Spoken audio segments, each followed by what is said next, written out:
என் தேவன் எனக்காய் ஏதாகிலும் செய்திடுவார் என்றாகிலும் என்னை மறந்தது உண்டா?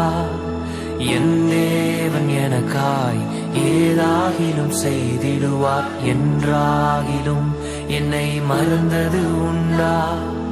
என் தேவன் எனக்காய் ஏதாகிலும் செய்திடுவார் என்றாகிலும் என்னை மறந்தது